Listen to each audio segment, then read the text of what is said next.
पुण्याच्या कथित जमीन गैरव्यवहार प्रकरणावरून सामाजिक कार्यकर्त्या अंजली दमानिया यांनी आक्रमक भूमिका घेतली आहे। उपमुख्यमंत्री अजित पवार यांच्यावरती पुन्हा एकदा गंभीर स्वरूपाचे आरोप करत राजीनामा देण्याची मागणी केली आहे। अजित पवारांचा राजीनामा न झाल्यास केंद्रीय गृहमंत्री अमित शहा यांची भेट घेण्याचा इशारा अंजली दमानिया यांनी दिलाय। बघूया। अजित पवार 24 तासात त्यांचा राजीनामा हा फडणवीसांनी ताबडतोब घ्यावा। जर हे त्यांनी केलं नाही तर मला दिल्लीला जाऊन अमित शहा यांची भेट घ्यावी लागेल। पुण्यातील 40 एकर जमीन व्यवहार प्रकरणातून उपमुख्यमंत्री अजितदादांचे पुत्र पार्थ पवार सुटलेत। राज्य सरकारनं जमीन व्यवहार रद्द केलाय। मात्र आता या प्रकरणी सामाजिक कार्यकर्त्या अंजली दमानिया यांनी मोठा बॉम्ब टाकत अमेडिया कंपनीनं फ्रॉड केल्याचा आरोप केलाय।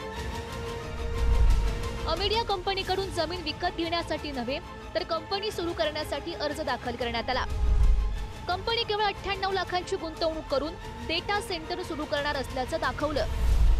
शीतल तेजवानी सोबत झालेल्या टर्म शीट मध्ये 40 एकर जमीन 5 वर्षांच्या लीजवर डेटा सेंटर आणि IT संबंधित इन्फ्रास्ट्रक्चरसाठी अमेडिया कंपनीला देण्यात आल्याचं दाखवण्यात आलं।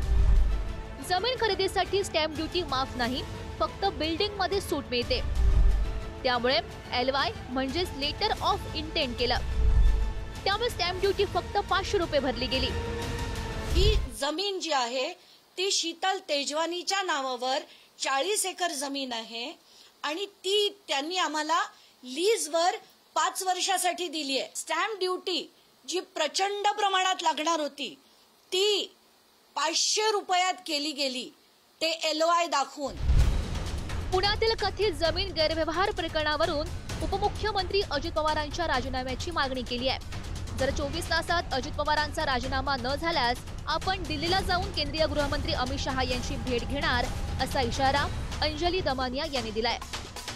अजित पवार यांनी त्यांच्या उपमुख्यमंत्री पदावरनं 24 तासात त्यांचा राजीनामा हा फडणवीसांनी ताबडतोब घ्यावा अशी मी त्यांना विनंती करतेय। जर हे त्यांनी केलं नाही तर मला दिल्लीला जाऊन अमित शहा यांची भेट घ्यावी लागेल। अंजलीताई दमानिया या पूर्वग्रह दूषित एका आकसाने माननीय अजितदादा पवार साहेबांवर आरोप करत असतात। यांना मी वॉर्निंग देते, अशा प्रकारचा शब्दप्रयोग जो त्यांनी केला निषेधार्ह आहे। दरम्यान पुण्यातील जमीन व्यवहार रद्द झाल्यानं पार्थ पवारांच्या अमेडिया कंपनीला 42 कोटी रुपये मुद्रांक शुल्क भरावं लागणार आहे।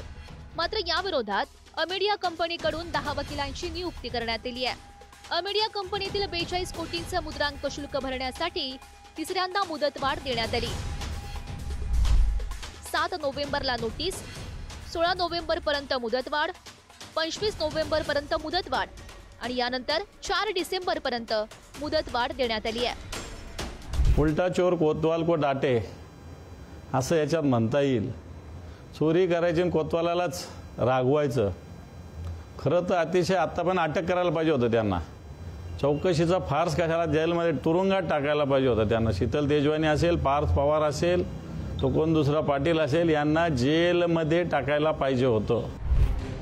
40 एकर जमिनी व्यवहार प्रकरणी दिग्विजय पाटील आणि शीतल तेजवानी यांच्यासह तिघांवर गुन्हा दाखल झाला। मात्र अमेडिया कंपनीचे 99% भागीदार असलेले पार्थ पवार अलगद सुटलेत। त्यामुळे सामाजिक कार्यकर्त्या अंजली दमानिया यांनी थेट केंद्रीय गृहमंत्री अमित शहांच्या दरबारात हे प्रकरण नेण्याचं ठरवलंय। ब्युरो रिपोर्ट, पुढारी न्यूज।